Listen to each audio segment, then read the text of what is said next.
Tuesday evening அன்னைக்கு எங்கள் மஹியோட 3rd birthday celebration இருந்துச்சு.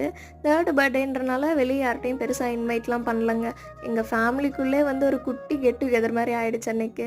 தென் குக்கிங்குமே ஆஃப்டர்நூன்லேருந்தே ஸ்டார்ட் பண்ணிட்டோம். பிகாஸ் ஒரு 20 பேருக்கு சமைக்கணுமா, அதனால மதியமே ஸ்டார்ட் பண்ணிட்டாங்க. இந்த டைம் குக்கிங் ஃபுல்லாக எங்கள் மாமா தான் ஹேண்டில் பண்ணாங்க. லைக் பிரியாணினாலே எங்கள் வீட்டில் எங்கள் மாமா தான் ஞாபகம் வருவாங்க. ஸோ ரொம்ப சூப்பராக இருக்கும் அவங்க செய்கிறது. அதனால நான் மதியத்துலேருந்தே வேறு சாப்பிடாம இருந்தேங்க அந்த பிரியாணிக்கு. நீங்கள் எத்தனை பேர் என்ன மாதிரி அப்படின்னு மறக்காமல் கமெண்ட்டில் சொல்லுங்கள். தென் இந்த சைடு வேலை ஹெல்ப் பண்ணுறதெல்லாம் வந்து அம்மாச்சி அக்காலாம் கொஞ்சம் பண்ணாங்க. அப்புறம் எங்கள் மகியுமே தாத்தா கையை தான் பிடிச்சிட்டு கேக் வெட்டுவேன் அப்படின்ட்டு ஒரு வழியாக தாத்தா கையை தான் பிடிச்சிட்டு அவனும் கேக் வெட்டினான். கேக் கட்டிங்லாம் முடிச்சுட்டு mutton biryani, fish fry, egg, chicken gravy நல்லா வெளுத்து கட்டிட்டோம். அம்மாச்சி வீட்டில் தான் எப்போவுமே பர்த்டே செலிப்ரேஷன்லாம் இருக்கும். பட் இந்த டைம் ஒரு சேஞ்ச்க்காக எங்கள் கொல்லுப்பாட்டி வீட்டுக்கு ஷிஃப்ட் பண்ணியாச்சு.